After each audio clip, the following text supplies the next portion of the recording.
Hello दोस्तों, मैं दिनेश चौधरी आप सभी का स्वागत करता हूं आपके अपनी इस प्लेटफॉर्म जहां हम मुख्य परीक्षा के लिए तैयारी करना शुरू कर चुके हैं। इस प्लेटफॉर्म पर हम अब उसी शिद्दत, उसी ताकत के साथ जो मुख्य परीक्षा है उसकी तैयारी करने वाले हैं और इसकी शुरुआत कल से हो चुकी है। आप सभी को मैं बता दूं कि मुख्य परीक्षा का मूल भाव आंसर राइटिंग प्रैक्टिस और साथ-साथ जो अ, हम कंटेंट पढ़ते हैं उसको सही रूप में नोट्स बना लेना होता है। इसका एक हिस्सा जो नोट्स बनाने का है वो मैं खुद आपके लिए कंप्लीट करने वाला हूँ, क्योंकि मार्केट में 1700 प्रकार के नोट्स अलग-अलग वैराइटीज में अवेलेबल हैं। लेकिन अ, हमारा जो नोट्स होता है उसमें बहुत सारा बिना काम का मटेरियल आता है जो हमें एग्जाम के टाइम पर रिवाइज करने में, रिकॉल करने में बहुत समस्या पैदा करता है। क्योंकि मैं नहीं चाहता कि आपके नोट्स में एक भी कचरा पॉइंट हो, एक भी कचरे की बात हो, 24 कैरेट गोल्ड होना चाहिए। इसलिए टीचर स्वयं अपने हाथ से वो नोट्स लिखकर आपको प्रोवाइड करेंगे। सबसे महत्वपूर्ण बात ये होती है कि हम एक अच्छा नोट्स अपने पास रखें ताकि हम बार-बार उसका रिवीजन करें। अ, दिव्या आप good morning, Deven good morning, सभी पूजा गुड मॉर्निंग, सभी को गुड मॉर्निंग। हम भगवान गणेश को याद करते हुए इस क्लास को शुरू करते हैं और आज से आप सभी को आंसर राइटिंग की भी प्रैक्टिस शुरू कर देनी है। आज से मैं रोज क्लास में इसके अलावा एक छोटी सी क्लास आधे घंटे की और लूंगा जिसमें हम एक क्वेश्चन को आंसर राइटिंग प्रैक्टिस करने की कोशिश करेंगे। चलिए हम शुरू करते हैं। आप सब लोगों को बता दूं कि सिलेबस का जो सबसे छोटा हिस्सा है हमें सबसे पहले वहां से बातें शुरू करनी है।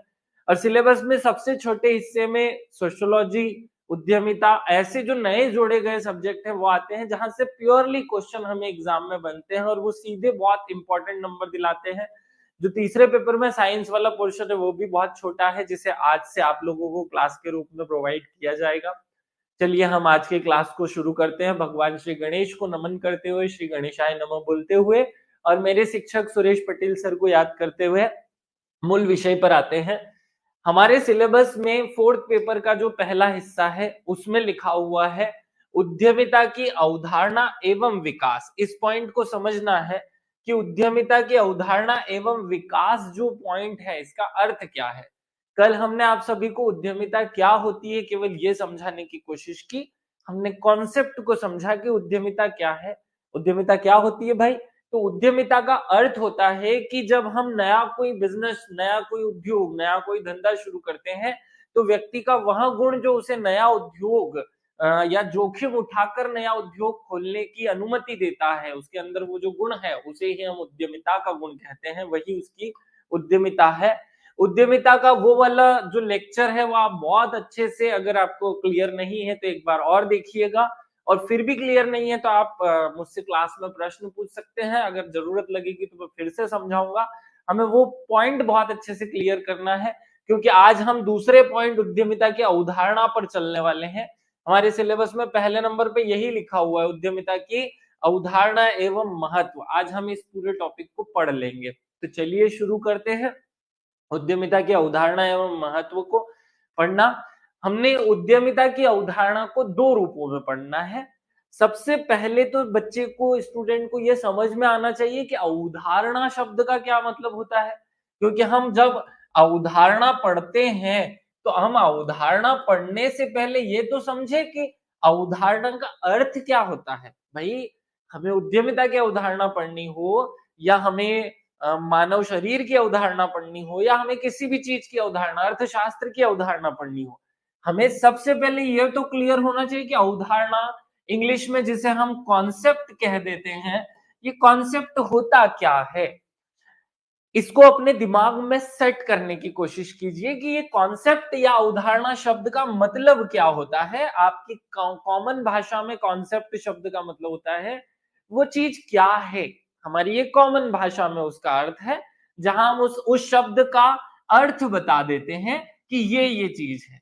तो अगर शब्द का अर्थ होता तो हमारे सिलेबस में शाब्दिक अर्थ लिखा रहता, अवधारणा क्यों लिखा रहता। हमें अवधारणा क्या है इस पॉइंट पर थोड़ा फोकस करना होगा। इस शब्द को, क्योंकि एग्जाम में, मेंस परीक्षा में मूलतः ये बात याद रखिएगा कि एग्जाम में जो प्रश्न पूछा जाए उसी का आंसर लिखना होता है। आप हर कोई भी फालतू की बात आप वहां नहीं लिख सकते। चलिए शुरू करते हैं। इस अर्थ शब्द पर हम फोकस करते हैं कि अवधारणा का अर्थ और अवधारणा का कॉन्सेप्ट, इन दोनों में क्या अंतर है। देखिए, अर्थ जब शब्द लिखा हुआ होता है तो हम वहां केवल शाब्दिक अर्थ बता देते हैं कि अलग अलग भाषाओं के हिसाब से उस शब्द का क्या अर्थ है। अब जब आपके क्वेश्चन में पूछा जाए कि इसका अर्थ बताइए, तो आप केवल उसका शाब्दिक अर्थ बताएंगे कि शब्द के हिसाब से इस चीज का क्या मतलब है। और जब ऐसा हम करते हैं कि शब्द के हिसाब से उस चीज का हम मतलब लिख देते हैं, तो वो होता है उसका शाब्दिक अर्थ। अवधारणा शब्द या कॉन्सेप्ट शब्द कहाँ यूज होता है भाई? हम इस पॉइंट को ऐसे समझें कि एआई का अर्थ क्या होता है। मैं इसे थोड़ा दूसरे टाइप के उदाहरण में ले जा रहा हूं ताकि आप सबको ये बात समझा पाऊं। आपसे पूछा जाए कि एआई का अर्थ बताइए और एआई की अवधारणा बताइए, इन दोनों में अंतर है भाई। एआई माने आर्टिफिशियल इंटेलिजेंस, तो एआई का अर्थ और एआई की अवधारणा दोनों में जमीन आसमान का अंतर है। और यही हमें समझना है कि इस अर्थ शब्द का क्या मतलब होता है और अवधारणा शब्द का क्या मतलब होता है। अर्थ शब्द का तो इतना सा मतलब है कि हम एआई के फुल फॉर्म पर जाएंगे, आर्टिफिशियल इंटेलिजेंस या हिंदी में कृत्रिम बुद्धिमत्ता, और उसका शाब्दिक अर्थ हम यहां बता देंगे। तो ये हो जाएगा आपके पहले अर्थ का आंसर। लेकिन जब आपसे पूछी जाए अवधारणा, तो फिर हम उसे डिस्क्राइब करते हैं कि जब कोई मशीन, हम इस तरीके से कहते हैं कि जब कोई मशीन अपने स्वयं की बुद्धि का या स्वयं के अंदर जो बुद्धि है या स्वयं के अंदर अपलोडेड सॉफ्टवेयर में जो बुद्धि है या जो बुद्धि उसे दी गई है, जो प्रोग्राम उसको बना कर दिया गया, उसके द्वारा निर्णय लेने की कोशिश करे या निर्णय ले, तो उसे हम कहते हैं कृत्रिम बुद्धिमत्ता। अब मैं आपके दिमाग में एक कॉन्सेप्ट सेट करना चाहता हूं कि आपसे अर्थ जब पूछा जाएगा तो अलग बात लिखी जाएगी, और अवधारणा जब आपसे पूछी जाएगी तो आपको अलग चीज लिखनी है। अब हम अपने मूल प्रश्न पर आ जाते हैं कि हमें पूछा गया है सिलेबस में कि उद्यमिता की अवधारणा, उद्यमिता का कॉन्सेप्ट। तो उद्यमिता का कॉन्सेप्ट जो है वो हम दो प्रकार से समझे। उद्यमिता का कॉन्सेप्ट जो है वो अलग अलग समय पर दो अलग अलग रूपों में स्वीकार किया गया है। मैं इसकी जो बेसिक अर्थ है, इस शब्द का अर्थ है उदाहरण का, इसका मतलब बता देता हूं कि जब हम जब हम किसी भी शब्द के अर्थ पर ना जाकर उसके ना जाकर उसके उसके उपयोग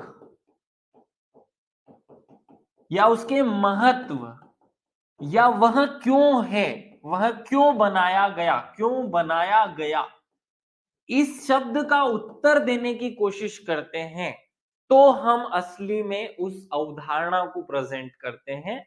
जैसे आप इस पॉइंट को और अच्छे से समझेंगे जब मैं एक और उदाहरण लूंगा जियोग्राफी का। आपसे पूछा गया है कि पृथ्वी की उत्पत्ति की अवधारणा, तो पृथ्वी की उत्पत्ति की अवधारणा, अगर ऐसा एक प्रश्न हमसे एग्जाम में पूछ लिया जाए तो हम क्या कहेंगे? हम अलग अलग सिद्धांत बताने की कोशिश करेंगे कि पृथ्वी की उत्पत्ति कैसे हुई, किन कारणों से, किन आधारों से इसकी उत्पत्ति हुई, हम उन कारणों को बताने की कोशिश करेंगे। तो यही जब हमसे उद्यमिता में पूछा जाएगा तो हम उद्यमिता में ये बताएंगे कि उद्यमिता का जो कॉन्सेप्ट है उसका क्या अर्थ है, वो क्यों आया, मानव जीवन में इस चीज को क्यों लाया गया।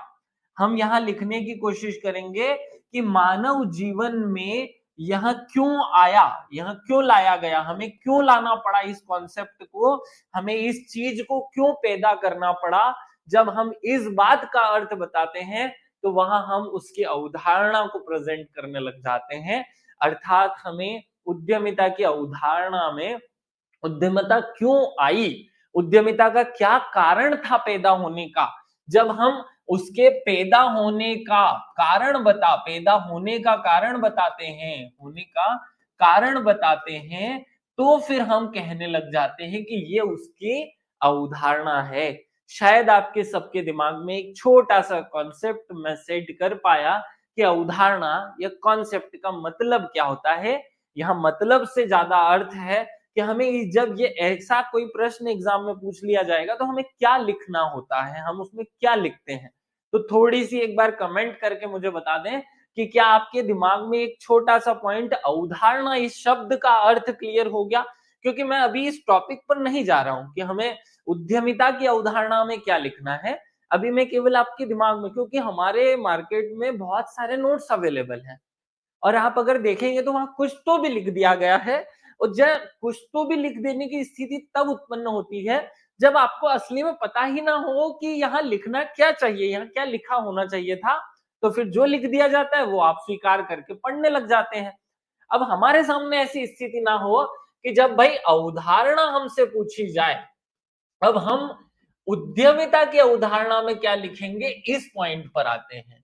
उद्यमिता की अवधारणा क्या होगी इस पॉइंट पर आओ। देखो, हम एक शब्द पर आते हैं, उद्योग। हम अभी दूसरे पॉइंट के माध्यम से आपको ये बात समझाने की कोशिश करेंगे, ध्यान से सुनिएगा। इस दुनिया में उद्योगों की शुरुआत मानव की शुरुआत के साथ ही हो चुकी थी। मतलब जब से मानव आया तब से मानव की के साथ उद्योग भी शुरू हो चुके थे। किसी ने मटके बनाने का अपने घर में कारखाना खोला होगा, किसी ने गेहूं पीसने की आटा चक्की अपने घर में खोली होगी, और वो भले ही से छोटा सा उद्योग था लेकिन उद्योग आ गया था।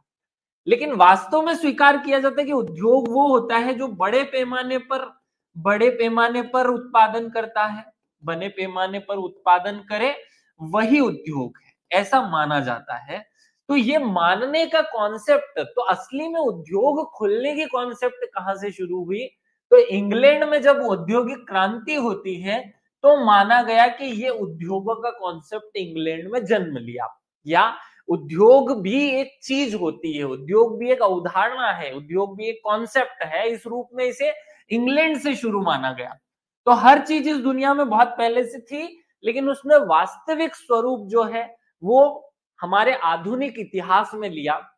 ऐसे ही उद्यमिता की जो शुरुआत है वो फ्रांस से मानी जाती है कि फ्रांस में एक वैज्ञानिक हुए और उन्होंने इस दुनिया को ये सिखाया कि जब हम अपने देश की अर्थव्यवस्था को बढ़ावा देना चाहते हैं तो हमें नए नए उद्योग खोलने पर फोकस करना चाहिए। हर एक इंसान को स्कूल और कॉलेज में एक विशेष प्रकार का प्रशिक्षण दिया जाना चाहिए जो कि उसको नए नए उद्योग खोलने, जोखिम उठाने और इन सब चीजों का साहस उसके अंदर देने का काम करता हो। तो वहीं से पैदा होती है उद्यमिता की अवधारणा। उद्यमिता की अवधारणा इसी कारण से तीन भागों में बांटी गई। प्राचीन अवधारणा, जिसे हमने एंशियंट कॉन्सेप्ट कहा।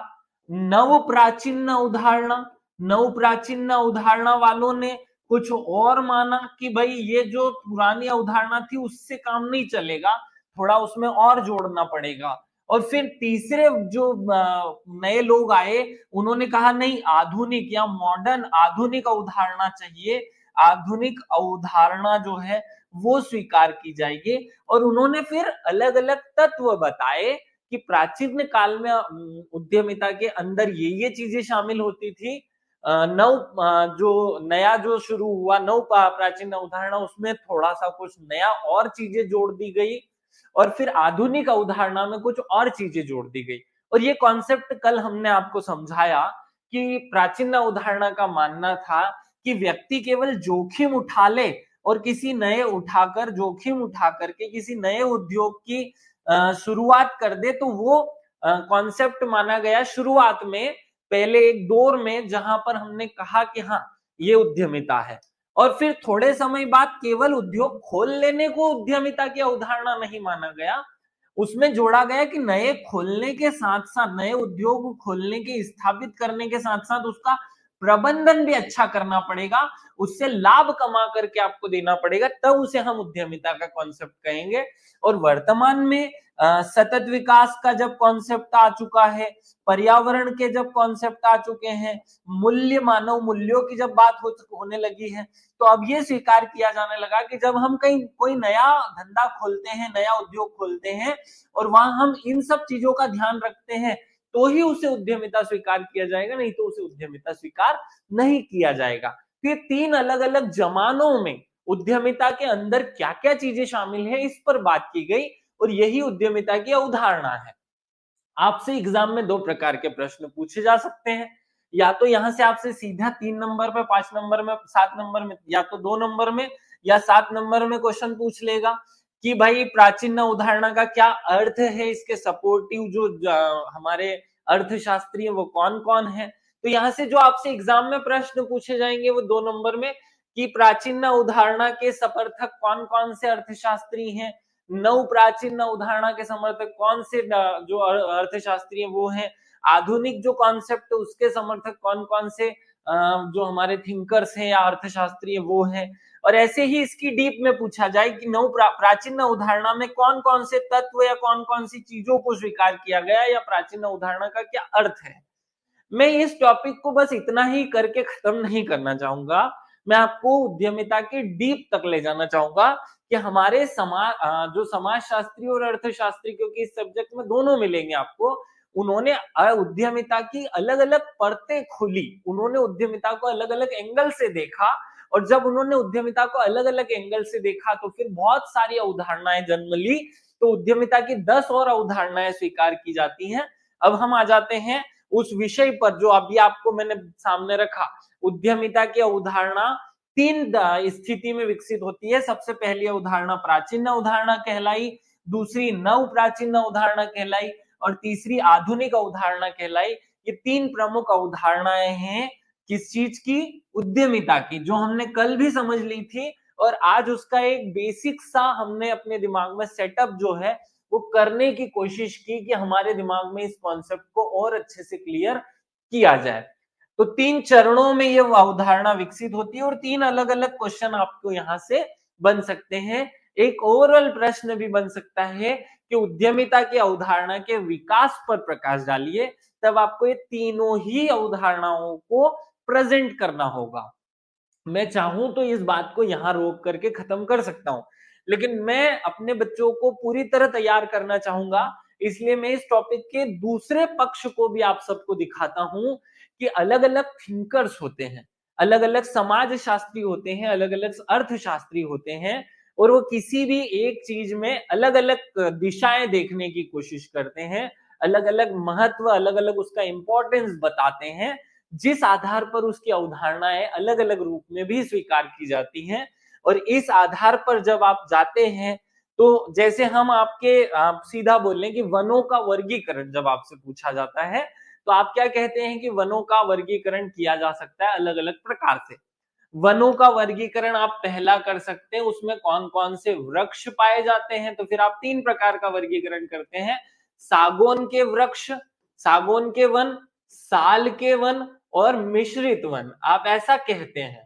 फिर थोड़ी देर बाद यही प्रश्न जब एक और स्टूडेंट से पूछा जाता है तो वो कहता है कि वनों का वर्गीकरण जो है वो शासकीय आधार पर किया जा सकता है भाई, तो वहां हम कहते हैं कि आरक्षित वन, आरक्षित वन, संरक्षित वन, संरक्षित वन, और फिर अवर्गीकृत वन, अवर्गीकृत वन। इस तरीके से हम अलग अलग 5 प्रकार से वनों का वर्गीकरण कर सकते हैं। तो जैसे वनों का वर्गीकरण 5 प्रकार से हो सकता है, वैसे उद्यमिता का की अवधारणा भी 2 प्रकार से बताई गई है अर्थशास्त्रियों द्वारा। अब वो दूसरी प्रकार की जो अवधारणा है वो उसके उपयोग के आधार पर है, और वो ये है आपके सामने, आपको दिखाई दे रही होगी कि उद्यमिता की अवधारणा यहाँ लिखा हुआ है और साथ में 10 पॉइंट लिखे हुए हैं। अगर मैं इसको पहले पॉइंट से शुरू करूं तो यहाँ लिखा हुआ है नवकरण की अवधारणा। तो उद्यमिता में पहली अवधारणा जो समाजशास्त्रियों और अर्थशास्त्रियों द्वारा स्वीकार की गई वो है नवकरण की अवधारणा। दूसरा, सामाजिक अवधारणा। तीसरा, प्रबंध की अवधारणा। चौथा, जोखिम वहनीयता की अवधारणा। पांचवा क्रियात्मक अवधारणा, छठा नेतृत्व अवधारणा, सातवां पेशेवर अवधारणा, आठवां व्यवसाय अभिमुख अवधारणा, नौवां उच्च उपलब्धि अवधारणा और 10वां उदार और व्यापक अवधारणा। इस प्रकार से जो हमारा उद्यमिता है उसकी अवधारणा को दो अलग अलग रूपों में उद्यमिता सब्जेक्ट में या इकोनॉमिक्स में प्रेजेंट किया जाता है। पहला तो अलग अलग समय पर उद्यमिता का क्या अर्थ माना गया, इस आधार पर हमने तीन प्रकार की उद्यमिता की अवधारणा पढ़ी, प्राचीन अवधारणा, नव प्राचीन अवधारणा और आधुनिक अवधारणा। इसका दूसरा जो विभाजन है वो उसके उपयोग के आधार पर हुआ और उपयोग के आधार पर उसकी 10 अलग अलग प्रकार की अवधारणाएं मानी गई। किसी अर्थशास्त्री ने कहा कि उद्यमिता में केवल नए उद्योग खोलने को शामिल किया जाना चाहिए, तब एक अवधारणा बन गई जिसे हमने नवकरण की या इनोवेशन कॉन्सेप्ट के नाम से जान लिया। आपको ये दिमाग में ये कॉन्सेप्ट, ये बात सेट हो कि मैं समझाने की क्या कोशिश कर रहा हूं, तो ये इतने से में ये टॉपिक खत्म हो जाएगा। और ये बहुत महत्वपूर्ण टॉपिक है क्योंकि हमारे सिलेबस की शुरुआत यहाँ से होती है। अब आप मार्केट में उपलब्ध कोई भी नोट्स उठा करके देखोगे तो आप अपने आप को उस जगह से अच्छी स्थिति में पाओगे कि हाँ, हमने अच्छी जगह से पढ़ा है, हमने अच्छा कंटेंट पढ़ा है। अब हम इस पॉइंट को अपने दिमाग में सेट करने की कोशिश करेंगे क्योंकि यहाँ से या तो 2-2 नंबर में या 7 नंबर में प्रश्न आ सकता है। भाई उद्यमिता की अवधारणा को उपयोगिता के आधार पर जब हम देखते हैं तो 10 अलग अलग उसके आयाम, 10 अलग अलग उसके पार्ट्स निकलते हैं। और 10 अगर उसके पार्ट निकलते हैं तो पहला पार्ट होता है नवीकरणीय, नवकरण की अवधारणा, जिसे इंग्लिश में कहेंगे हम इनोवेशन कॉन्सेप्ट। क्या कहेंगे? Innovation concept. तो ये लोग कौन होंगे जो नवकरण की अवधारणा? तो शुम्पीटर नाम के एक अर्थशास्त्री हुए, उन्होंने साफ कहा कि भाई उद्यमिता का अर्थ ही केवल नए नए उद्योग खोलने तक सीमित होता है। और मैं तो मानता हूं, भाई बाकी दुनिया कुछ भी माने, मैं मानता हूं उस शुम्पीटर कह रहे हैं, ऐसा मैं खुद नहीं कह रहा हूं, शुम्पीटर कह रहे हैं कि मैं मानता हूं कि उद्यमिता का अर्थ नए उद्योग खोलने से होना चाहिए। जहां नए उद्योग खोले वहां उद्यमिता है। या जो बच्चे के अंदर हम एक प्रशिक्षण दे दे कि नए उद्योग कैसे खोलने जाए, नया जोखिम कैसे उठाना है, उसे हम उद्यमिता कहेंगे। तो इस तरीके की एक अवधारणा विकसित हो गई जिसे हमने इनोवेशन कॉन्सेप्ट के नाम से जाना। एक नए अर्थशास्त्री आते हैं, वो कहते हैं कि नहीं, उद्योग खोलना, नया चीज खोल लेना मात्र से काम नहीं चलता। मैं कहता हूं सोशियल कॉन्सेप्ट होना चाहिए, सोशियल कॉन्सेप्ट। तो इन्होंने फिर एक नया अवधारणा दिया जिसे हमने सामाजिक अवधारणा या सोशल कॉन्सेप्ट कहा। अब सोशल कॉन्सेप्ट में वो कहते हैं कि ऐसा उद्योग जो समाज के दृष्टिकोण से खोला जाए, समाज के नजरिए से खोला जाए, उसे हम कहेंगे सामाजिक अवधारणा। दिव्या सर, ये नोट्स में इंग्लिश वाले भी लिख दिया करो। हाँ बच्चा, मैं इंग्लिश में भी अब मैं इनका ट्रांसलेशन इंग्लिश में करूंगा ही करूंगा, टेंशन मत लो। और जब इनकी डीप में जाएंगे तो मैंने वहां इंग्लिश में उसका अर्थ तो लिख ही रखा है। जैसे यहाँ आपको नवकरण की अवधारणा दिख रहा होगा, मैं उसका इंग्लिश ट्रांसलेशन खुद करके बता दूंगा, उसका चिंता मत करो। तीसरे वाले एक और समाजशास्त्री अर्थशास्त्री आते हैं और वो कहते हैं कि प्रबंधकीय अवधारणा को स्वीकार करना चाहिए, जिसका अर्थ होता है मैनेजमेंट कॉन्सेप्ट। ये कहते हैं कि भाई हमारा जो उद्यमिता है उसका अर्थ केवल नए उद्योग खोल लेने से नहीं होना चाहिए, उसका अर्थ होना चाहिए कि हम किसी भी उद्योग में कितना अच्छा मैनेजमेंट कर लेते हैं, कितना अच्छा मैनेजमेंट करके हम उद्योग को चला लेते हैं, उससे उसका अर्थ निकाला जाना चाहिए, उससे उसके मूल भाव निकाले जाने चाहिए। तो इस तरीके से तीसरी अवधारणा बनी प्रबंधकीय अवधारणा या मैनेजमेंट अवधारणा। अगली वाली अवधारणा आती है जो रिस्क, जोखिम वहनीयता अवधारणा, मतलब रिस्क कॉम्प्रिहेंसिव जो अवधारणा है। तो रिस्क टेकिंग एबिलिटी आपके अंदर कितनी है, इस आधार पर एक अवधारणा और बनती है जिसे हमने कहा रिस्क वहनीयता की अवधारणा। तो ये चार अवधारणाएं अगर आपके दिमाग में एक एक दो दो लाइन में याद रखना है, खूब बड़ा प्रश्न इनमें नहीं आएगा, लेकिन हमें ये याद हो कि नवीकरणीय या नवकरण की अवधारणा या इनोवेशन अवधारणा का मानना क्या है। उद्यमिता की पहली अवधारणा है इनोवेशन या नवकरण की अवधारणा, जो कहती है कि उद्योगों में नया नया हर दिन नया होना चाहिए। जो एक उद्योग खोल लिया है उसमें भी रोज रोज कुछ ना कुछ नया हो, या कोई उद्यमी है वो हर बार नया करने की कोशिश करे, नवाचार इनोवेशन करने की कोशिश करे, उसे ही हम उद्यमिता के रूप में स्वीकार करते हैं। तो जब ऐसा मानने वाले लोग हैं उनका एक ग्रुप बना और एक अवधारणा विकसित हुई जिसे हमने इनोवेशन कॉन्सेप्ट या नवकरण की अवधारणा कहा। दूसरा एक ग्रुप बना जिन्होंने कहा कि नहीं, समाज के उपयोग की बात हो, समाज के लाभ की बात हो, सामाजिक अवधारणा या सोशल कॉन्सेप्ट कह दिया। तीसरों ने कहा कि नहीं, इसमें मैनेजमेंट पर ज्यादा फोकस दिया जाना चाहिए, फोकस किया जाना चाहिए, तो एक मैनेजमेंट कॉन्सेप्ट या प्रबंधकीय अवधारणा का जन्म हुआ। चौथे कहते हैं कि रिस्क टेकिंग एबिलिटी जो होती है, रिस्क जो टेकिंग एबिलिटी है, उसके आधार पर प्रबंधन को या प्रबंधन की मूल जान, मूल विषय वस्तु जो है वो रिस्क टेकिंग एबिलिटी होती है, जिसके आधार पर रिस्क वहनीयता अवधारणा का जन्म हुआ। एक नई और अवधारणा हुई क्रिएटिव अवधारणा या क्रियात्मक। तो क्रिएटिव कॉन्सेप्ट कहता है कि इंसान को हमेशा कुछ न कुछ, उद्योगों में हमेशा हमें कुछ न कुछ करने, नया नया परिवर्तन करने की कोशिश करनी चाहिए। तो ये और ये नवाचार दोनों लगभग एक जैसा है। नवाचार कहता है कि हर बार नया करो, क्रिएटिव कहता है कि कम से कम कुछ ना कुछ करते रहो, नया करो या मत करो, कुछ ना कुछ करते रहो। वो वाले कॉन्सेप्ट को जब स्वीकार किया गया तो उसे क्रियात्मक अवधारणा कहा। एक आया नेतृत्व अवधारणा। तो नेतृत्व अवधारणा मतलब लीडरशिप कॉन्सेप्ट कहा गया इसे। तो जब लीडरशिप कॉन्सेप्ट की बात हुई, क्योंकि इकोनॉमी में लीडरशिप लीडरशिप का मतलब होता है नेतृत्व करना, तो लीडरशिप कॉन्सेप्ट वालों का कहना था कि भैया किसी भी उद्योग को चलाने के लिए व्यक्ति का लीडर होना जरूरी है, क्योंकि एक अच्छा लीडर ही किसी उद्योग को बना सकता है, चला सकता है। इसलिए लीडरशिप कॉन्सेप्ट भी स्वीकार कर लिया गया। एक होता है पेशेवर अवधारणा। आपने पढ़ा होगा, ये उसका पेशा है, ये उसका धंधा है, ये पेशा है उसका। तो इंसान का जो पेशेवर अवधारणा है, पेशेवर कॉन्सेप्ट पैदा हुआ कि भाई जो व्यक्ति उद्योगों को एक पेशे के रूप में मान ले, वो पेशेवर अवधारणा के रूप में जन्म लिया। फिर अगला व्यवसाय अभिमुख अवधारणा। व्यवसाय अभिमुख अवधारणा भी ये कहती है कि व्यवसाय करने पर फोकस किया जाना चाहिए, बाकी चीजों को छोड़ दो। उच्च उपलब्धि अवधारणा, हाई ये उच्च उपलब्धि अवधारणा क्या कहती है कि हमें आगे से आगे बढ़ने की कोशिश करनी चाहिए हमेशा। हमें जहां हम हैं, जो उद्योग खोला गया उससे हमेशा और अच्छा और अगले स्तर पर जाने की कोशिश करनी चाहिए। उदार एवं व्यापक अवधारणा ये क्या कहती है, तो न्यूट्रल एवं कॉम्प्रिहेंसिव, न्यूट्रल एंड कॉम्प्रिहेंसिव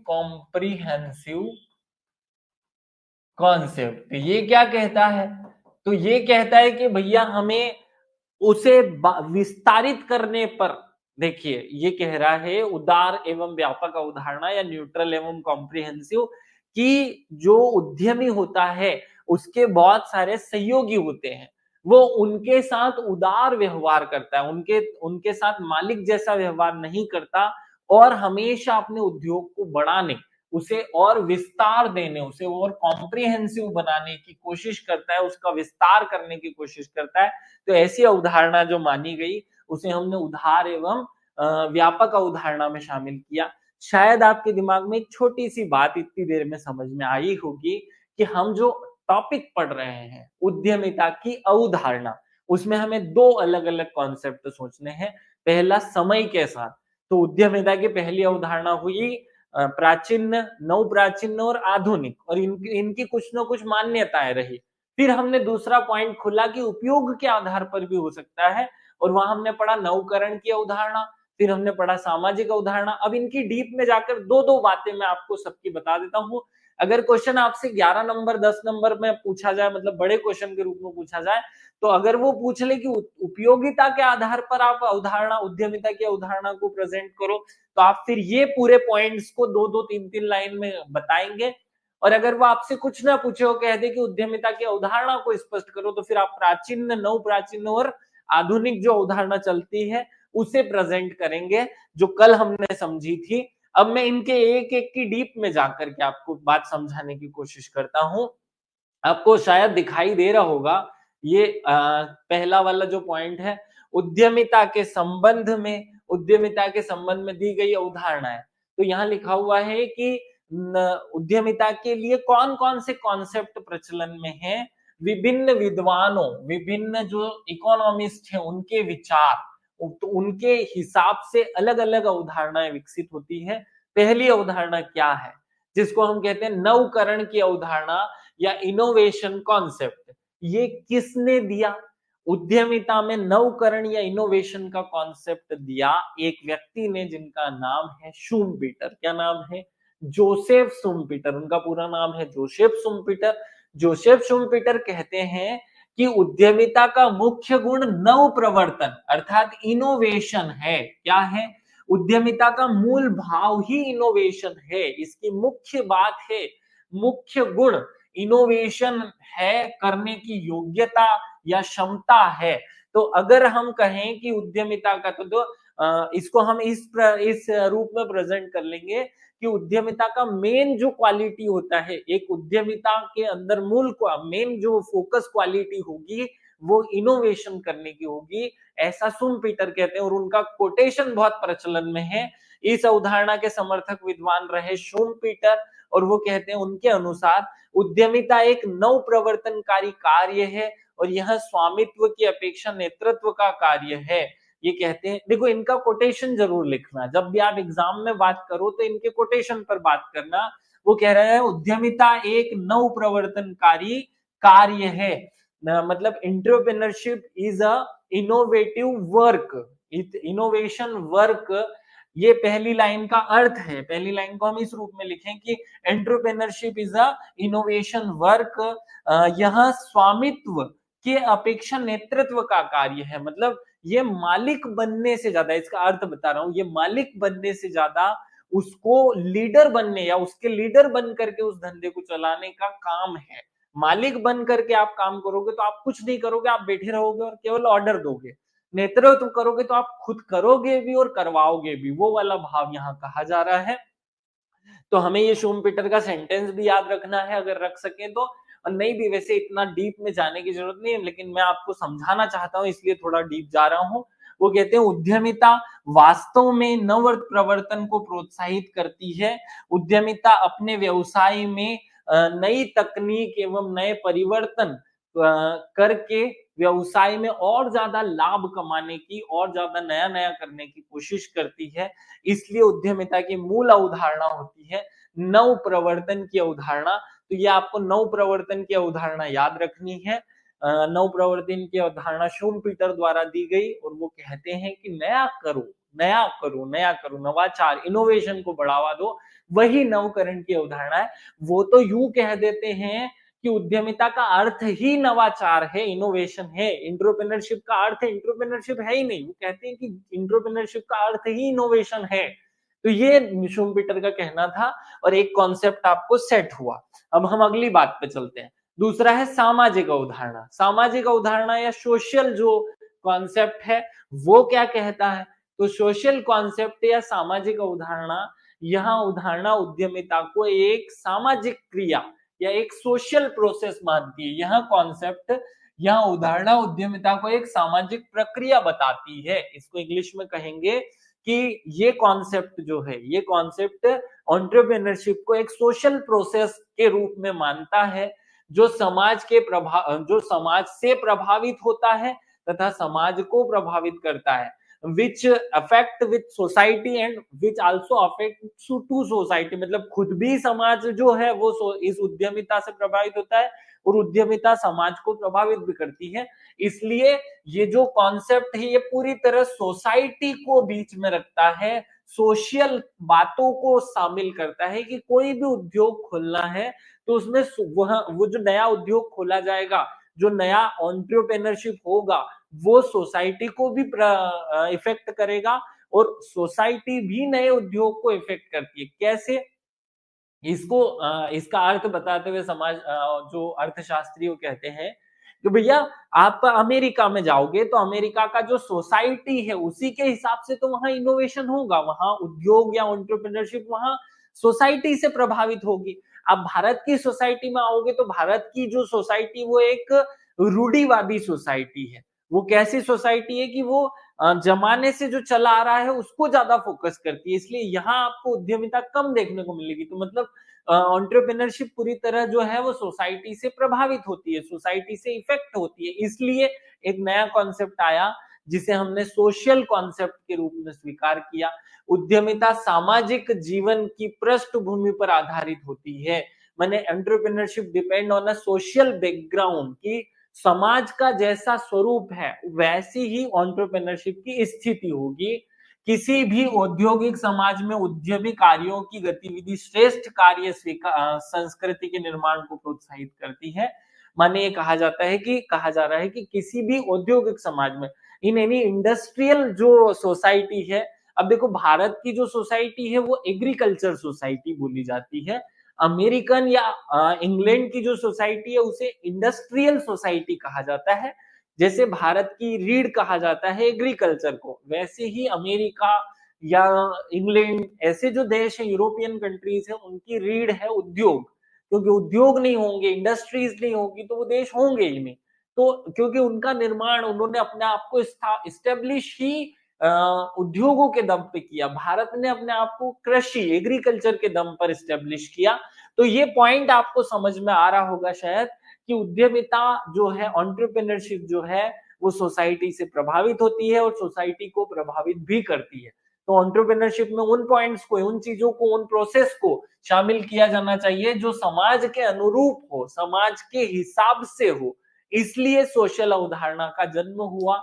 इसके समर्थक में आपको किसी भी व्यक्ति का नाम नहीं लिखना है क्योंकि बहुत सारे जो अर्थशास्त्री उन्होंने इस अवधारणा को स्वीकार किया। आपके दिमाग में अगर ये कॉन्सेप्ट समझ में आ गया हो तो आगे बढ़ते हैं। तीसरी है प्रबंध की अवधारणा, मैनेजमेंट कॉन्सेप्ट। ये क्या कहता है भाई? मैनेजमेंट कॉन्सेप्ट कहता है कि किसी भी एंटरप्रेन्योरशिप या उद्योग या इंडस्ट्री को खोलना इंपॉर्टेंट नहीं है, उसका मैनेजमेंट करना, उसका मैनेजमेंट करना ही एंटरप्रेन्योर का मूल गुण है। अगर आपने नया खोल दिया और वो चला नहीं पाए तो उसे एंटरप्रेन्योर थोड़ी कहेंगे। ऐसे तो फिर रात रोज नए 3 धंधे खोलोगे और 3 रोज बंद हो जाएंगे, इसे एंटरप्रेन्योर नहीं कहा जाता। जो एंटरप्रेन्योरशिप का मूल भाव है वो किसी भी उद्योग को खोल करके उसे चलाने, उसे मैनेज करने पर फोकस करता है, जो मैनेजमेंट कॉन्सेप्ट के मूल भाव में है। इस अवधारणा के अनुसार प्रबंध मतलब मैनेजमेंट उद्यमिता का एक विशेष गुण है। तो management is a special quality of entrepreneurship जो उद्यम को सफलता प्रदान करती है। किसी भी इंडस्ट्री की सक्सेस का बेस होता है उसका मैनेजमेंट। जितना अच्छा मैनेजमेंट होगा उतनी ज्यादा वो इंडस्ट्री सक्सेस हो उसको सक्सेस मिलेगी। तो इस कारण से एक अवधारणा जो है वो इस रूप में स्वीकार की गई। अब इसके समर्थक विद्वान कौन है? तो आपको यहाँ हास्लिज का नाम दिखाई दे रहा होगा। एक अर्थशास्त्री है, एक इकोनॉमिस्ट रहे, अर्थशास्त्री या इकोनॉमिस्ट कह दो। हास्लिज, क्या नाम है इनका? हास्लिज। उन्होंने इस कॉन्सेप्ट पर फोकस किया और साथ में जे एस मिल, ये एक इकोनॉमिस्ट रहे, सोशोलॉजिस्ट में भी आप जे एस मिल को पढ़ते हैं। जॉन स्टुअर्ट मिल कहा जाता है इनका पूरा नाम। जे एस मिल का कहना था कि उद्यमिता का मेन थीम है, उद्यमिता की मेन जान है धंधे पर नियंत्रण और निर्देशन, जिसका मतलब मैनेजमेंट ही होता है। शब्द अलग हो सकता है, मतलब कंट्रोल का है कह दिया उन्होंने। किसी भी उद्योग में कंट्रोल जितना ज्यादा होगा उतना ज्यादा वो उद्योग सक्सेस का को प्राप्त करेगा। ये इस तरीके से हमें ये बात को समझना है कि तीसरी अवधारणा मैनेजमेंट कॉन्सेप्ट है, प्रबंध की अवधारणा है, जो फोकस करती है कि उद्योग को स्थापित करने से ज्यादा उसको चलाना या उसका मैनेजमेंट ज्यादा इंपॉर्टेंट है। तो एक नया कॉन्सेप्ट पैदा हुआ उद्यमिता का, मैनेजमेंट कॉन्सेप्ट। दिव्या, आपने अभी हिंदी इंग्लिश वाला प्रॉब्लम मुझे बोला था कि इंग्लिश में भी लिख दिया करो। क्या आपको ये पॉइंट समझ में आ रहा है सारे जो मैं बोल रहा हूँ? हिंदी और इंग्लिश का पिक्चर खत्म हो जाए यहाँ। अगला, जोखिम वहनीयता अवधारणा, रिस्क टॉलरेंस कैपेसिटी। तो रिस्क टॉलरेंस कैसे कैपेसिटी या जोखिम वहनीयता अवधारणा क्या कहती है कि भैया किसी भी उद्योग को स्थापित करने से ज्यादा इंपॉर्टेंट है उसके स्थापित करने, उसके इस्टेब्लिशमेंट में जो जोखिम है, जो रिस्क है, उसको टेक एक्सेप्ट करना। जो व्यक्ति जितना रिस्क ले पाएगा उतना ज्यादा उद्योग में सफल होता है, उतना इंडस्ट्री में सफल होता है। यह उद्यमिता की प्राचीन अवधारणा है। हमने आपको पहले भी पढ़ा रखा है कि उद्यमिता की 3 अवधारणाएं, प्राचीन, नवप्राचीन और आधुनिक। माने एंशिएंट, न्यू एंशिएंट और मॉडर्न। उनमें से जो प्राचीन अवधारणा थी वो जोखिम वहनीयता को ही उसका मूल तत्व मानती थी, वो जोखिम वहनीयता को ही उसका मूल आधार मानती थी। प्रसिद्ध फ्रांसीसी विद्वान रिचर्ड कैटलिन ने ये कॉन्सेप्ट को या इस कॉन्सेप्ट को जन्म दिया और वो कहते हैं कि उद्योग का मूल या एंटरप्रेन्योरशिप का मूल आधार है, एंटरप्रेन्योरशिप का मूल आधार रिस्क टेकिंग एबिलिटी या रिस्क टॉलरेंस कैपेसिटी होता है। जितना व्यक्ति जोखिम उठा सकता है उतना अच्छा उद्यमी कहलाता है। और उन्होंने कोटेशन लिखा, एंटरप्रेन्योरशिप वह जोखिम उठाने का कार्य है जिसका बीमा नहीं होता। सिंपल शब्दों में वो कह रहे हैं कि entrepreneurship is a risk taking quality या रिस्क टेकिंग वर्क वेयर कोई इंश्योरेंस आपको नहीं मिल रहा है, मतलब उसके पीछे बैक में आपके कोई सपोर्ट नहीं है। ऐसी रिस्क जब आप लेते हैं तो उसे ही उद्यमिता या एंटरप्रेन्योरशिप कहा जाता है। तो इस अवधारणा के मानने वाले जो अर्थशास्त्री है वो यूं कहते हैं कि भाई जोखिम उठा लिया तो उद्यमित हो गए। अगर आपने किसी भी काम में जोखिम उठा लिया मतलब आप उद्यमी हैं। इस टाइप के मानने वाले को ने इस अवधारणा को बनाया और यह अवधारणा भी अर्थशास्त्र में और उद्यमिता में मान्य की गई। 4 अवधारणाएं आपको शायद समझ में आई होगी। आगे बढ़ते हैं। क्रियात्मक अवधारणा, इसे इंग्लिश में कहेंगे हम फंक्शनल कॉन्सेप्ट या क्रिएटिव कॉन्सेप्ट। देखो भाई, कोई भी उद्योग बना लेने को से ज्यादा इंपॉर्टेंट है उसमें रोज कुछ ना कुछ इनोवेशन हो या उसमें रोज रोज कुछ ना कुछ काम हो। तो यह उद्यमिता की अवधारणा प्रबंधकीय नियोजन माने कि मैनेजमेंट प्लानिंग और क्रियान्वयन संबंधी प्रक्रिया को स्पष्ट करती है। ये कह रहे हैं, मतलब इस कॉन्सेप्ट या इस अवधारणा वालों का कहना है कि किसी भी इस इंडस्ट्री या किसी भी उद्योग के एस्टेब्लिशमेंट में जो प्लानिंग होती है वो और उस प्लानिंग का इम्प्लीमेंटेशन, दोनों, ये 2 चीजें, प्लानिंग और उसका इम्प्लीमेंटेशन, प्रबंधकीय नियोजन, नियोजन शब्द को इंग्लिश ट्रांसलेशन प्लानिंग होगा, क्रियान्वयन मतलब कि उसका इम्प्लीमेंटेशन, क्रियान्वयन का इंग्लिश इम्प्लीमेंटेशन होगा। तो किसी भी उद्योग का में प्लानिंग और उसका इम्प्लीमेंटेशन सबसे ज्यादा जरूरी होता है। और जो व्यक्ति अच्छी प्लानिंग करता है और उसका इम्प्लीमेंटेशन अच्छे से करता है वही अच्छा मैनेजर कहलाता है। और ऐसा मानने वालों ने एक अलग कॉन्सेप्ट को जन्म दे दिया जिसे हम फंक्शनल कॉन्सेप्ट के नाम से जानते हैं। तो शायद ये वाले कोई पॉइंट भी आपको क्लियर हुआ होगा। इसमें भी हमें अब यहां से हमें किसी विशेष वो व्यक्ति का नाम नहीं पढ़ना है।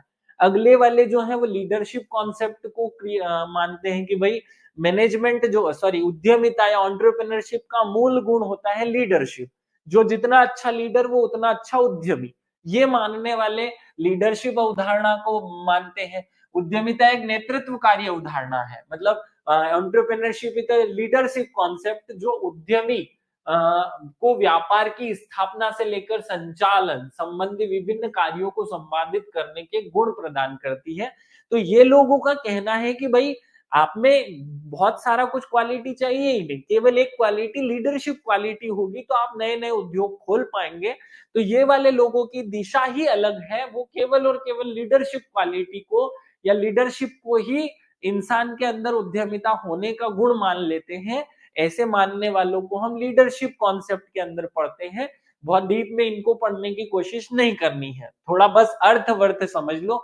पेशेवर कॉन्सेप्ट ये क्या कहते हैं? एक जमाना ऐसा था कि जहां हमने बहुत सारे प्रोफेशंस को पेशेवर को हम प्रोफेशन कॉन्सेप्ट कहेंगे, इंग्लिश में प्रोफेशन कॉन्सेप्ट। ये क्या कहता है कि भाई उद्योगों को खोलना एक प्रोफेशन है जो कुछ विशेष लोगों में जो क्वालिटी पाई जाती है। जैसे बनिए के अंदर जो क्वालिटी पाई जाती है वो उसका प्रोफेशन है, इसलिए वो उस उद्योग को खोल पाया। तो वो या तो ट्रेनिंग से आती है, या तो वो योग्यता, क्षमता, शिक्षा, ज्ञान, प्रशिक्षण। प्रशिक्षण माने ट्रेनिंग, शिक्षा ज्ञान माने कि नॉलेज, शिक्षा माने एजुकेशन, क्षमता माने कैपेसिटी। कैपेसिटी हमेशा आपके पापा से आपने आती है, और योग्यता आप अपने खुद में अर्जित करते हैं। ये बार बार किसी काम को करने से आती है। तो जब किसी व्यक्ति में ये गुण, ये चीजें हम देते हैं, तो उसके अंदर अपने आप पेशेवर या प्रोफेशनल कॉन्सेप्ट जन्म लेता है। और कोई भी व्यक्ति जो कि एक विशेष पृष्ठभूमि का है, विशेष प्लेस पे रहने वाला है, वो प्रोफेशनल अवधारणा को सहारा देता है। खैर ये बहुत ज्यादा स्वीकार की गई अवधारणा नहीं है, केवल 2 लाइन में अर्थ समझ लो कि वर्तमान समय में उद्यमिता भी एक पेशा बन चुकी है। आप अलग-अलग ट्रेनिंग इंस्टीट्यूट में इंसान के अंदर रिस्क टेकिंग एबिलिटी को जगा सकते हो, उसके अंदर उस कैपेसिटी को बना सकते हो। तो जब हम किसी इंसान में रिस्क टेकिंग एबिलिटी को पैदा करते हैं, उसको ट्रेनिंग देते हैं, और फिर वो किसी उद्योग को खोलता है, तो उनका मानना ये है कि ये एक प्रोफेशनल कॉन्सेप्ट के रूप में स्वीकार किया जाना चाहिए। खैर इस पर अभी डिबेट चल रही है कि ये है कि नहीं इसका। अगला, व्यवसाय अभिमुख अवधारणा, बिजनेस ओरिएंटेड कॉन्सेप्ट। ये क्या कहता है कि भाई किसी भी बिजनेस का मूल उद्देश्य, व्यवसाय का मूल उद्देश्य होता है लाभ कमाना। तो जो कोई व्यक्ति लाभ कमाने के लिए किसी भी नए धंधे को खोल लेते हैं, वे सब प्रोफेशनल बिजनेस ओरिएंटेड कॉन्सेप्ट को मानते हैं कि उद्यमिता का अर्थ है बिजनेस ओरिएंटेड कॉन्सेप्ट। तो इस अवधारणा के अनुसार उद्यमिता उद्यमी व्यक्तियों की उद्यमशीलता एवं व्यावसायिक प्रवृत्ति को बताता है। बहुत डीप में इन पॉइंट्स के अंदर मत जाओ, जरा सा केवल अर्थ अर्थ समझ लो। अगला है उच्च उपलब्धि, जो उदाहरण high achievement concept. High achievement concept मतलब कि रेगुलर आगे बढ़ने वाला गुण, कि इंसान ने एक धंधा खोल लिया, फिर दूसरा खोले, फिर तीसरा खोले, या पहले धंधे को जो खोला है उसे और बढ़ाए और बढ़ाए और बढ़ाए। तो वो क्वालिटी जिसके अंदर पाई जाती है वो उच्च जोखिम अवधारणा या हाई रिस्क जो एबिलिटी है उसको स्वीकार करते हैं। और लास्ट में बता रहा हूं, लिबरल एंड कॉम्प्रिहेंसिव जो कॉन्सेप्ट है, वो ये कहता है कि भाई कोई भी व्यक्ति जब उद्योग खोलता है, तो उसे अपने साथ वालों के साथ लिबरल रहना चाहिए, और फिर धीरे धीरे अपने उद्योग को, अपने व्यवसाय को इनहांस करने की कोशिश करनी चाहिए, बढ़ावा देने की कोशिश करनी चाहिए। इस अवधारणा के अनुसार उद्यमी मतलब एंटरप्रेन्योर उदार होता है, लिबरल होता है। वह व्यवसाय से संबंधित विभिन्न पक्षकारों के से उदार और सहयोगपूर्ण व्यवहार करता है। इन ऊपर के 2 लाइन का इंग्लिश में अर्थ ये समझ लो कि कोई भी एंटरप्रेन्योर लिबरल होता है अपने उन साथ वालों को जिन्होंने मदद की है उसको, उस धंधे को एस्टेब्लिश करने में, और सहयोग और समन्वय मतलब हेल्प और कोऑर्डिनेशन के आधार पर व्यवसाय लक्ष्यों को प्राप्त करता है। वह अपने एम्स को अचीव करता है, और फिर धीरे धीरे अपने जो एंटरप्रेन्योरशिप है इसके माध्यम से अपने धंधे को बढ़ाता है। ये वाले उदाहरण वाले लोग कहलाते हैं लिबरल और कॉम्प्रिहेंसिव कॉन्सेप्ट या उदार और व्यापक अवधारणा के मानने वाले। हमने 10 पॉइंट को पढ़ा। हमने 10 पॉइंट में कुछ कुछ में थोड़ा शॉर्टकट मार लिया, कुछ कुछ को थोड़ा डीप में समझा। यहाँ से 2-2 नंबर के क्वेश्चन में कहीं से कुछ क्वेश्चन ना पूछ लिया जाए, एग्जामिनर कहीं यूं ना कह दे कि उद्यमिता की उदार और व्यापक, या जैसे शुभपीटर वाला जो पॉइंट है वो ना पूछ लिया जाए। ऐसा कोई 2 नंबर से क्वेश्चन ना बना ले, या कहीं से भूले भटके में 7 नंबर वाला क्वेश्चन ना बना ले, क्योंकि इस बार जैसा उसने प्री का पेपर बनाया उससे ये स्थिति क्लियर है कि वो मेंस में भी कुछ अजीबोगरीब कार्यक्रम कर सकता है। इसलिए जो सिलेबस में लिखा हुआ है उसे मैं बहुत डीप में ले जाकर के पढ़ाने की कोशिश कर रहा हूं। आप 10 प्रकार के नोट्स उठा लो, आपको ये जो पॉइंट मैंने पढ़ाया है कि उद्यमिता की अवधारणा हमें 2 रूपों में पढ़नी है, पहली प्राचीन, नवप्राचीन और मॉडर्न फॉर्मेट में, और दूसरी इन 10 रूपों में, वो शायद आपको कहीं भी ना मिले। ये मेरा मानना है, हो सकता है कहीं हो, मैंने मेरी जानकारी का अभाव हो, मेरी जानकारी कम हो, लेकिन हमें इन दोनों ही एंगल से इस पॉइंट को कवर करके कंप्लीट रखना है, क्योंकि बहुत छोटा पॉइंट है। एक बार पहली बार रीड करने में आपको बर्डन सा लगेगा, क्योंकि आपके यूज टू में नहीं है, आप उसको पढ़े नहीं हो कभी। 2-3 बार जब ये आपकी आंखों के सामने से निकलेगा तो फिर आप इसको कॉमनली हाथ से लिख पाओगे, फटाफट ये आंसर कर पाओगे। हमारे सिलेबस का जो नेक्स्ट हिस्सा है, सिलेबस का नेक्स्ट जो पॉइंट है, उस पर चलते हैं। वो क्या कहता है, एक छोटा सा पॉइंट और है, उसको भी हम अभी पढ़ ही लेते हैं। आपके सिलेबस में पहला पॉइंट लिखा हुआ है उद्यमिता की अवधारणा एवं महत्व, माने concept and importance of entrepreneurship. तो इंपॉर्टेंस जो शब्द है, इस पर अब हम बात करने वाले हैं। इंपॉर्टेंस जो है, इसका क्या अर्थ है या इसमें क्या क्या पढ़ना है, उस पर आ जाओ। चलिए शुरू करें। इंपॉर्टेंस ऑफ एंटरप्रेन्योरशिप, इसका क्या अर्थ होगा, इसमें क्या लिखेंगे, तो आपको यहां दिख रहा होगा महत्व, इंपॉर्टेंस। इंपॉर्टेंस हम कुछ पॉइंट्स के माध्यम से कवर कर रहे हैं। जैसे पहला, अधिक से अधिक, क्या अर्थ, क्या इंपॉर्टेंस क्या है इस उद्यमिता का, सीधी बात कि भाई इस एंटरप्रेन्योरशिप का इंपॉर्टेंस क्या है। भाई जितनी ज्यादा किसी देश में देश के लोगों में एंटरप्रेन्योरशिप की क्वालिटी होगी, वो उतने ज्यादा नए नए उद्योग धंधे खोलेंगे, नए नए उद्योग खोलेंगे, तो उससे अधिकाधिक उद्योगों की स्थापना होगी, ज्यादा से ज्यादा नए नए इंडस्ट्रीज स्टेब्लिश होंगे।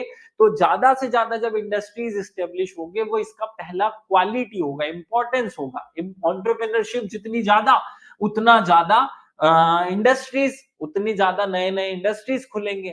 दूसरा, परिवर्तनशीलता का के अनुरूप, तो जब हमारे देश में ज्यादा से ज्यादा उद्योग खुलेंगे, ज्यादा उद्योग खुलेंगे, तो हमारे यहाँ, जैसे आपने देखा होगा कि पहले हमारे यहाँ ट्रिंग ट्रिंग करने वाला फोन होता था, फिर उसके बाद हमने मोबाइल आया, फिर मोबाइल के बाद और अच्छे मोबाइल, फिर मल्टीमीडिया मोबाइल, फिर और अच्छा मोबाइल, और अच्छा मोबाइल, धीरे धीरे आते जा रहा है।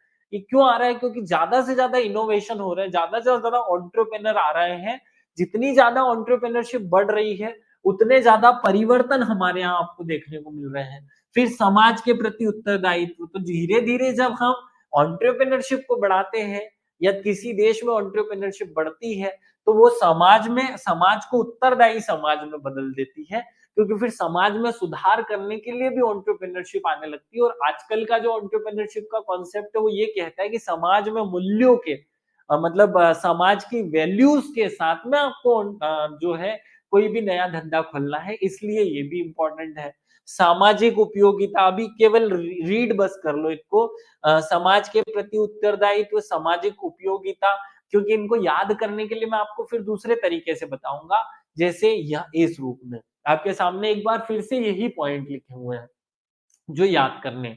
एग्जाम में जब हम जाते हैं तो कुछ चीजें रट कर जानी चाहिए, और ये पॉइंट रट कर जाने का है।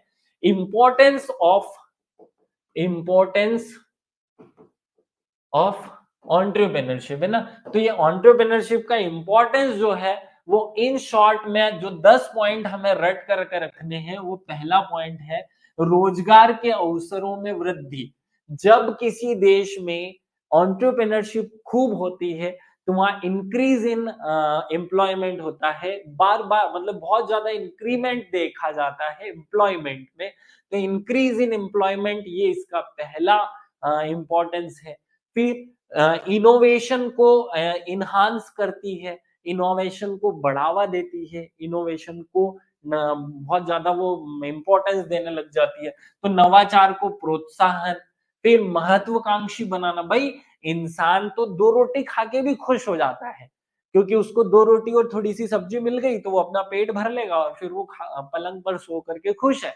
लेकिन जब किसी इंसान में जोखिम, जो रिस्क टेकिंग क्वालिटी आती है, तो वो रुकता नहीं है, वो और ज्यादा चीजें करने की कोशिश करता है, जिससे समाज में बहुत इनोवेशन होता है, समाज डेवलपमेंट की ओर बढ़ता है। तो महत्वाकांक्षी बनाने का काम जो है उद्यमिता करती है। टू बी एम्बिशियस, ये इंसान को कैसी बनाती है? टू बी एम्बिशियस बनाती है, मतलब एम्बिशियस बना देती है। और अगले पॉइंट पे आते हैं, आर्थिक विकास, इकोनॉमिकल डेवलपमेंट। सीधी बात है, जिस देश में जितने उद्योग धंधे खुलेगी, जिस देश में जितना स्टार्टअप होगा, जिस देश में जितनी एंटरप्रेन्योरशिप बढ़ेगी, उस देश का उतना ज्यादा इकोनॉमिकल डेवलपमेंट होगा। फिर इससे per capita income, per capita income और नेशनल इनकम, इन दोनों में भी ग्रोथ होती है। फिर सेल्फ रिलियंट सोसाइटी, मतलब आत्मनिर्भर कंट्री या आत्मनिर्भर देश बनता है, क्योंकि जिस देश में जितना ज्यादा एंटरप्रेन्योरशिप होगा, वो उतना ज्यादा आत्मनिर्भर बनेगा, सेल्फ रिलिएंट बनेगा, इनहांस क्रिएटिविटी, उस देश में क्रिएटिविटी को बढ़ावा मिलेगा। फिर इंसिनेशन, या हम इसे कह दें कि बैलेंस डेवलपमेंट, जो बैलेंस जो है डेवलपमेंट, देखो अभी हमारे देश में क्या हो रहा है, बिहार पिछड़ा है, झारखंड पिछड़ा है, महाराष्ट्र और गुजरात को आप देखोगे तो वो डेवलप्ड है। इनका रीजन क्या है कि महाराष्ट्र और गुजरात में एंटरप्रेन्योरशिप खूब डेवलप हो गई और बिहार और झारखंड में एंटरप्रेन्योरशिप कम डेवलप हो पाई, इसलिए बिहार पिछड़े रह गए, और इसे कहेंगे अनबैलेंस्ड डेवलपमेंट। तो अब भारत में आपको अनबैलेंस्ड डेवलपमेंट दिखेगा। तो जब भारत में हम स्किल्स या स्टार्टअप्स या एंटरप्रेन्योरशिप की क्वालिटी को ट्रेनिंग देने के रूप में देने लगेंगे, तो भारत में जो है वो बैलेंस डेवलपमेंट का कॉन्सेप्ट आएगा, सामूहिक विकास, कलेक्टिव डेवलपमेंट। तो साथ में कलेक्टिव डेवलपमेंट होगा, सामाजिक परिवर्तन का माध्यम बनेगा, सोशल चेंज का एक टूल बन जाएगा कि समाज में परिवर्तन लाने के लिए। जैसे हमारी समाज में अभी कुछ साल से आपने देखा होगा लड़कियों के साथ रेप हो जाता है, लड़कियों के साथ बड़ी बड़ी घटनाएं होती है। फिर एक स्टार्टअप आता है और वो एक स्टार्टअप जो है वो शी बॉक्स नाम का एक वस्तु बनाता है, एक चीज बना देता है। शी बॉक्स क्या होता है, हर एक महिला के मोबाइल में एक टूल है, जब भी वो खतरे में हो तो उस बटन को दबा दे और सीधा पुलिस कंट्रोल रूम को मैसेज जाएगा कि ये महिला खतरे में, पुलिस वहां आकर के उस लड़की की जान बचा लेगी। तो इससे सोशल चेंज भी होता है। तो भाई जो एंटरप्रेन्योरशिप है उसका इंपॉर्टेंस है कि ये सोशल चेंज का एक टूल बनती है। तो ये बहुत सारे इंपॉर्टेंस मैंने बताए। अब एग्जाम में आपको ये 10 पॉइंट जो अभी मैंने इन शॉर्ट में बताया, इनको तो रट करके लेकर जाना है, ताकि अगर 7 नंबर में क्वेश्चन आ जाए तो हम सीधे इसमें से 7 पॉइंट लिख दें। 2 लाइन में पहले उसको डिफाइन कर दे, एंटरप्रेन्योरशिप का क्या अर्थ है, फिर 7 पॉइंट लिख दे और लास्ट में फिर आपको 1 या 2 लाइन में लिखना होगा कि भारत सरकार ने, इंडियन गवर्नमेंट ने इसको भारत में एंटरप्रेन्योरशिप को बढ़ाने के लिए क्या किया। तो हमें जैसे मुंह पे बहुत सारी योजना याद है, skill development plan, startup, stand up, make in India, ये सब प्लान है भारत सरकार के एंटरप्रेन्योरशिप को बढ़ाने के। तो वो हमें पढ़ना है। अब मैं एक क्वेश्चन आपको देता हूं आज के लिए, आपको खुद को लिखना रहेगा। मान लीजिए कि 10 नंबर के क्वेश्चन में आपको एक एग्जाम में क्वेश्चन आ जाता है, 10 नंबर में क्वेश्चन आ जाए और क्वेश्चन हो कि आपको उद्यमिता के महत्व पर प्रकाश डालिए, ये आपसे क्वेश्चन पूछा है, प्रकाश डालिए। अब आपको इसे इलाबरेट करना है बहुत अच्छे से, 10 नंबर वाले क्वेश्चन के रूप में, बड़े क्वेश्चन के रूप में इसे बढ़ाना है। मैं आपको इसके आंसर को लिखना कैसे उसका डेमो देता हूं आपको। ये मैंने उसका आंसर लिख रखा है, देखो ध्यान से इसको देखना आप। क्या लिखा हुआ है यहाँ, आप ध्यान से अगर देखोगे तो आपको दिखेगा कि भैया उद्यमिता का इंपॉर्टेंस पॉइंट हेडिंग डला है। देखो जब भी कोई क्वेश्चन आपको एग्जाम में लिखना होता है और अगर 10 मार्क्स में हो तो वहां लिखने का तरीका क्या होता है, सबसे पहले आपको इंट्रोडक्शन लिखना होता है। इंट्रोडक्शन लिखने के बाद जो उसकी मेन बॉडी होती है, जिसे हम कहते हैं मेन बॉडी लिखनी होती है, और आखिरी में कंक्लूजन के साथ साथ हमें करंट अफेयर्स जोड़ना होता है। तो ये आपको याद होना चाहिए कि 3 पार्ट में हमें आंसर हमेशा लिखना है, इंट्रोडक्शन, मेन बॉडी और फिर कंक्लूजन और करंट अफेयर्स। तो यहाँ इंट्रोडक्शन में क्या आएगा, इंट्रोडक्शन में एंटरप्रेन्योरशिप जो है, उद्यमिता जो है, इसका डेफिनेशन या इसका अर्थ आप यहाँ लिखेंगे जैसे मैंने लिखा, उसके इंपॉर्टेंस को बताने के लिए। उद्यमिता को किसी भी अर्थव्यवस्था का आधार कहा जाता है, किसी भी इकोनॉमी का बेस है एंटरप्रेन्योरशिप। राष्ट्र के सामाजिक आर्थिक उत्थान के लिए उद्यमिता का विकास किया जाना बहुत आवश्यक है। ये हमने उसकी जो है भूमिका, हम क्या कहेंगे, बैकग्राउंड मैंने बना दिया इस क्वेश्चन को लिखने का, इंट्रोडक्शन मैंने दे दिया, बैकग्राउंड बना दिया। अब आपको एक एक पॉइंट लेने हैं जो अभी हमने 10 रटे उसमें से, और उनको डिफाइन करना है। जैसे अधिकाधिक उद्योगों की स्थापना, इसको आप डिफाइन कर दो कि उद्यमिता का विकास करके देश में औद्योगिक उत्पादन के क्षेत्र में आत्मनिर्भर बनाया जा सकता है। यदि युवाओं में उद्यमिता क्या प्रशिक्षण दिया जाए तो स्वरोजगार मतलब सेल्फ उद्योग हैं उनको बढ़ावा मिलेगा, उस अधिक से अधिक उद्योगों की स्थापना होगी। इसके उदाहरण आप लिख दो, कोई सा भी उदाहरण आपको जो आपकी नजर में हो वो आप उदाहरण के रूप में यहाँ लिखो। फिर ऐसे ही दूसरा पॉइंट लाओ, दूसरे पॉइंट को भी महत्वाकांक्षी बनाना, टू बी एम्बिशियस। तो उद्यमिता जो है वो यहाँ साहसी है, यहाँ साहस ही है जो व्यक्ति विशेष युवाओं में आत्मनिर्भरता, भीड़ से हटकर कुछ करने की चाह और महत्वाकांक्षा की भावनाओं को साकार रूप देती है। आप ऐसा एक आधा उदाहरण दे दो जहां किसी नौजवान लड़के ने कोई स्टार्टअप किया हो और उससे देश का भला हुआ हो, उसने जनता को एक मैसेज दिया हो। कोई भी आपको उदाहरण अपने मन से लिखने होंगे, क्योंकि ये मैं कितने रटवाऊंगा आपको। और लास्ट में आपको जो है वो कंक्लूजन पे आना है। कंक्लूजन जो है वो बहुत इंपॉर्टेंट होता है। कंक्लूजन के साथ साथ आप कुछ ना कुछ करंट अफेयर जरूर डालें। जैसे मैंने कंक्लूजन लिखा, उद्यमिता वास्तविक रूप में राष्ट्र के विकास का एक मार्ग है।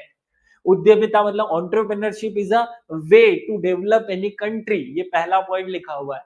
वास्तविक रूप में राष्ट्र के विकास का एक मार्ग है जिसे बढ़ाकर राष्ट्र को आत्मनिर्भर या विश्व गुरु बनाया जा सकता है।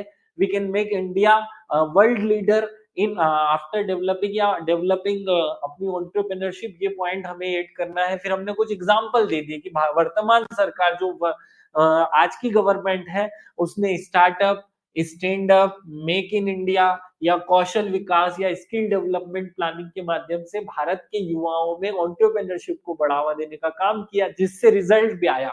अब कुछ आपको करंट अफेयर्स देना पड़ेगा, तो कुछ करंट अफेयर्स में आप क्या लिखोगे? तो करंट अफेयर्स में आप ऐसी बातें लिखो, भारत दुनिया का तीसरा सबसे बड़ा स्टार्टअप इकोसिस्टम है, या तो ये पॉइंट ले लो। या पिछले 10 वर्षों में 2013 में 14 में जब भारत में 350 स्टार्टअप थे, 2022 में हमारे यहाँ 90,000 स्टार्टअप हो गए।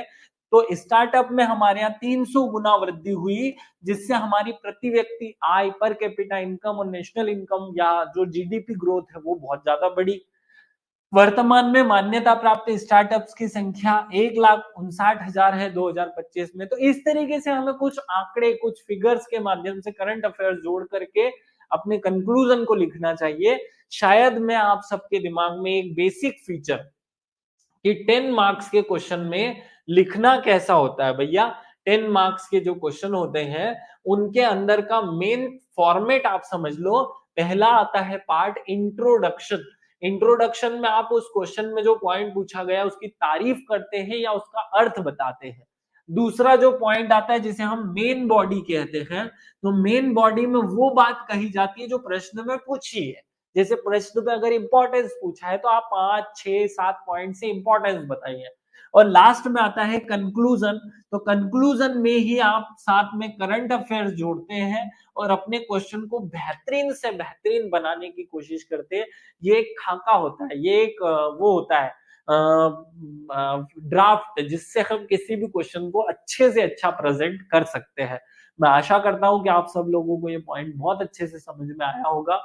आज की क्लास में हमने सिलेबस के 2 पॉइंट, इंपॉर्टेंस ऑफ एंटरप्रेन्योरशिप और कॉन्सेप्ट ऑफ एंटरप्रेन्योरशिप, हम कंप्लीट कर चुके हैं। दोनों के नोट्स हैंड रिटन फॉर्म में आपको पीडीएफ में अवेलेबल हो चुके हैं पहले से। आपके जो क्लास है उसके साथ अटैच पीडीएफ में आपको ये नोट्स मिल जाएगा। कोशिश करें कि आप अपने शब्दों में नोट्स को सिनॉप्सिस फॉर्मेट में बनाएं। कल मैं आपको सिनॉप्सिस कैसे बनानी है ये भी बताऊंगा। आज के लिए इतना ही, विदा लेता हूं। जय हिंद, जय भारत, भारत माता की जय। 12 बजे से आपकी क्लास रहेगी मनोज सर वाली, 11:40-50 से। और फिर उसके बाद आपकी नेक्स्ट क्लास किरण मैडम की रहेगी जो थर्ड पेपर शुरू करेंगे आज से। उसके बाद हमारे गुप्ता सर की क्लास रहेगी। इस तरह से आपकी आज की क्लासेस रहेंगी। सभी को बहुत बहुत धन्यवाद। आपके दिमाग में कॉन्सेप्ट सेट होते जाए, आप अपने खुद के नोट्स बनाते जाए, धीरे धीरे आप अपने आप में इंप्रूवमेंट पाएंगे। विदा लेता हूं। जय हिंद, जय भारत, भारत माता की जय।